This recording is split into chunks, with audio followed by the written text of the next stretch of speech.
le cadre de l'implantation d'une amélioration au niveau du système de la santé et sécurité au travail, ISO 45001.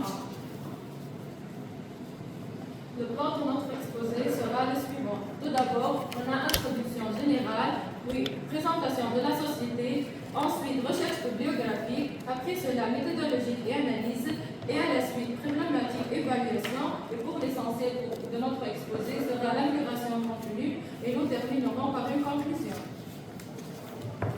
Comme nous avons mentionné, nous commençons par l'introduction générale. Dans le cadre de notre projet de fin d'études, nous avons travaillé sur l'amélioration du système de management de la santé et sécurité selon la norme de l'ISO 45001 au sein de l'entreprise Socule. Ce projet vise à renforcer la prévention des risques professionnels, à améliorer les conditions de travail et à impliquer davantage les employés dans une amélioration continue. Nous allons maintenant vous présenter rapidement l'entreprise sur laquelle nous avons travaillé. Dans notre cas, notre organisme d'accueil Sotulub est une société tunisienne fondée en 1979 et possède l'unique unité de régénération du bulle usagé à Tunisie. Ses principales missions sont la collecte et la régénération du bulle usagé et de la fabrication de graisse. Ensuite, pour bien soutenir notre travail, nous avons défini une méthode de recherche bibliographique complète. Un système de management de la santé et sécurité au travail est un ensemble organisé des personnes, des règles et des moyens. Son but est d'améliorer les performances de l'entreprise. Ses objectifs sont aider à gérer les risques liés au travail, éviter les accidents et les maladies chez les travailleurs, garantir un lieu de travail sûr et sain, supprimer les dangers et réduire les risques. L'ISO 45001 est un système de management de santé et sécurité au travail. Est une norme publiée en 11 mars 2018 qui spécialité les exigences du système de management de la santé et sécurité au travail. Elle a remplacé l'ancienne norme OHSS 18001. Elle adopte une structure essentielle, imposée essentiellement par 10 classes, imposée par la structure HLS. Chapitre 1, domaine d'application. Chapitre 2, référence normative. Chapitre 3, termes et définitions. Chapitre 4, contexte de l'organisme. Chapitre 5, leadership et participation des travailleurs. Chapitre 6, planification. Chapitre 7, support. Chapitre 8, réalisation des activités opérationnelles. Chapitre 9, évaluation des performances. Et enfin, chapitre 10, amélioration. Puis, nous avons défini une méthodologie claire pour bien analyser la situation de notre travail. Je vais vous parler de trois méthodes importantes. Ces méthodes nous aident à bien organiser notre travail, à mieux comprendre les risques et à améliorer en continu notre système. La méthode PDCA, planifier, dérouler, comparer et agir. La méthode PDCA est un cycle d'amélioration continue qui nous aide à bien planifier nos actions et à progresser étape par étape.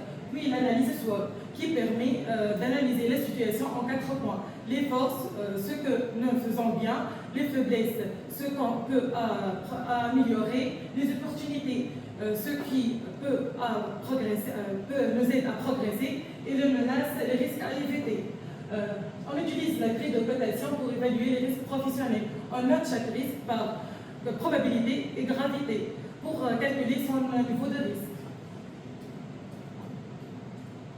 Avant d'améliorer la sécurité au travail, il faut bien connaître les risques. Risques de chute de plein pied, ce sont des risques liés quand on tombe, on glisse, on se fait mal avec un objet. Risques de chute d'auteur, ce sont des risques liés qu'une personne tombe d'auteur.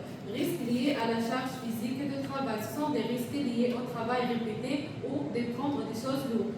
Risques de bruit, ce sont des risques liés de bruit très fort au travail qui peut abîmer les oreilles. Risques liés aux produits et aux déchets, ce sont des risques causés par des produits chimiques qui peuvent faire des intoxications ou d'allergies pendant respirant. Risques liés aux chutes d'objets, ce sont des risques liés aux chutes d'objets provoquant des tailles supérieures de stockage. Risques liés aux équipements sous pression, ce sont des risques liés au matériel cassant ou mal utilisé peuvent faire des explosions. Risque d'incendie ou d'explosion, c'est le danger d'un feu ou d'une grosse explosion. Risques liés aux équipements de travail, c'est le danger d'un accident ou de blessure quand on utilise les machines ou les outils au travail. Risque lié aux manutentions mécaniques, c'est le danger d'un accident quand on utilise les machines pour déplacer des choses lourdes qui peuvent tomber. Risque lié à l'électricité, c'est un danger à cause d'une choc électrique ou un incendie par l'électricité. Risque biologique, c'est la maladie ou l'infection des microbes. Risques psychosociaux, c'est le stress ou la pression qui peuvent affecter la santé. Après ces analyses, nous allons plus formuler une problématique centrale. Depuis 2014, la SOTLUC a mis en place un système de management de la santé et sécurité au travail. Au début d'existence du système de management de la santé et sécurité au travail, les statistiques des accidents de travail. Pour cela, notre projet de fin d'études a pour mission de déceler les lacunes du système de management et essayer de corriger dans le cadre d'amélioration continue. Et voilà les 5 mesures de prévention. Premièrement, protection collective. Deuxièmement, protection individuelle. Troisièmement, la signalisation. Quatrièmement, les autorisations de travail. Et cinquièmement, formation et information.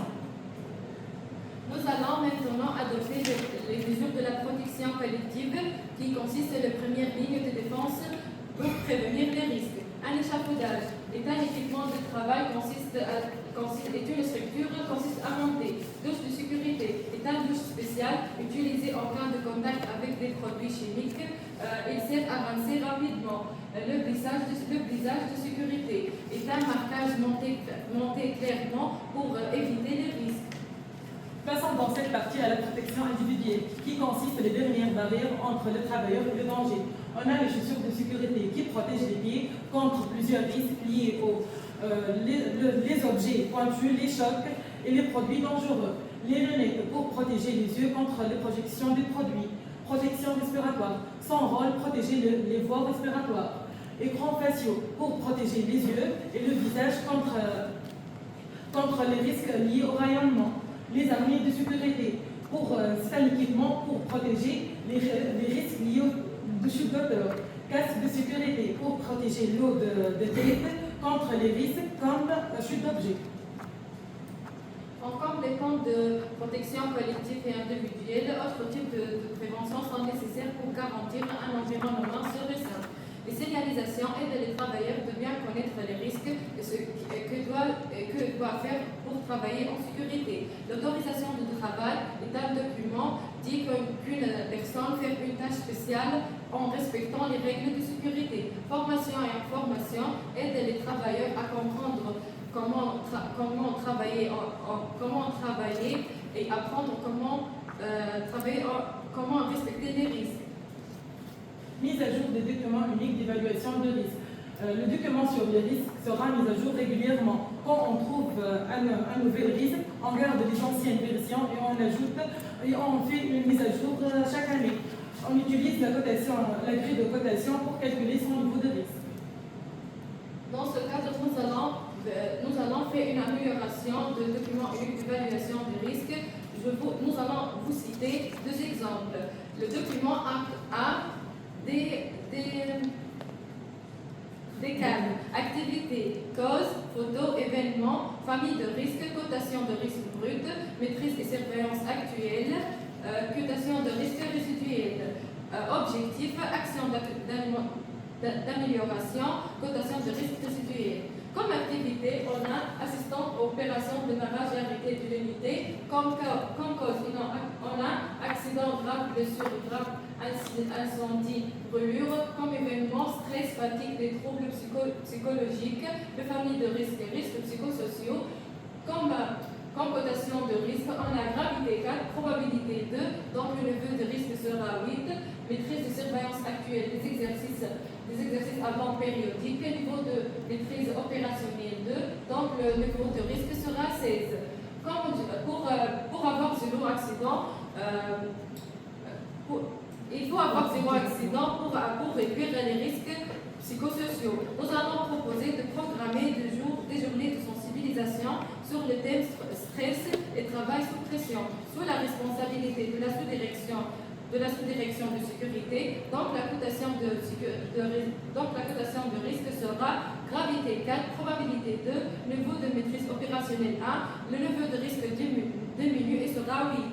Le deuxième exemple a comme activité chauffage de huile de base, les causes manutention de feu de 180 kg et chargement dans le fondoir, les événements brûlures de corps, glissade et chute de plein pied, famille des risques liés à la manutention mécanique, cotation de risque brut on a comme gravité 4, probabilité 2 et niveau de risque sera 8. La maîtrise de surveillance actuelle en gants en cuir, bleu de travail, chaussures et casque de sécurité. Donc, la cotation de risque résiduel est 3, le niveau de risque augmente 24. Notre objectif est d'avoir 0 accident. Donc, nous avons réduit les risques de chute, des chutes ou des glissades au cours de chargement de fondoir. Nous avons proposé comme action une mise en place d'une chaîne de sécurité le long du fondoir pour éviter les chutes de fabricants dans le fondoir, sous la responsabilité de sous-direction de maintenance. La cotation des risques résiduels diminue comme gravité sera 4, probabilité 2, niveau de maîtrise opérationnelle 2 et le niveau de risque diminue et sera 16.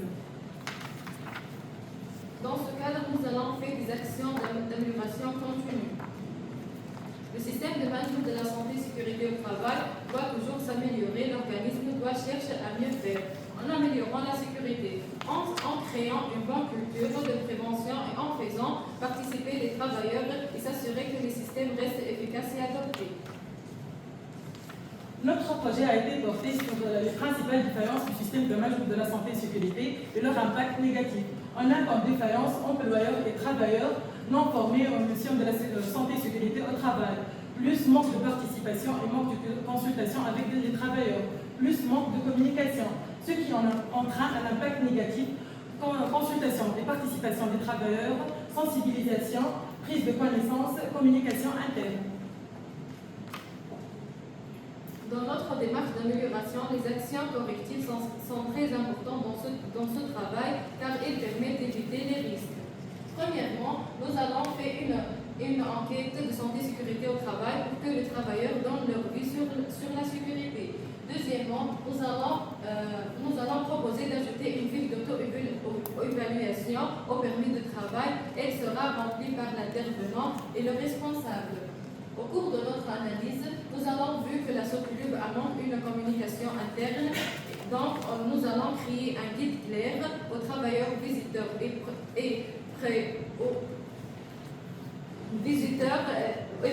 travailleurs sous le nom Un leadership fort, une sécurité renforcée. L'enquête a été portée sur les thèmes suivants. Les questions mettent en évidence les risques. Chute de plein pied, chute de corps, de bruit, chute des objets, incendie, explosion électrique, chimique, routier, travail sur l'écran. La réponse aux questions soit oui, un peu, non ou pas concerné. Voici le résultat mené de l'enquête de notre travail qui décrit les statistiques des risques proposés. L'interprétation des résultats met en lumière les risques majeurs qui peuvent affecter l'entreprise et conformité. Risque de bruit, risques chimiques, risques psychosociaux, manque de protection, stress à cause de manque de personnel, peu de formation. Comme solution, nous avons proposé de mettre à jour des procédures d'autorisation de travail en exigeant, en plus de la demande de permis de fiches d'auto-évaluation. Notre guide Un leadership fort, une sécurité renforcée consiste essentiellement sur les principales règles SST, la sécurité à la SOCLUB, la signalisation et les situations à risque dans le périmètre SOCLUB. Maintenant, je vais vous présenter la conclusion. Notre travail parle essentiellement de l'amélioration continue du système de management de la santé et sécurité au travail. Il étudie aussi l'impact de l'application de nos propositions et les perspectives de continuation de travail être efficace dans l'entreprise. Merci pour votre attention. Merci.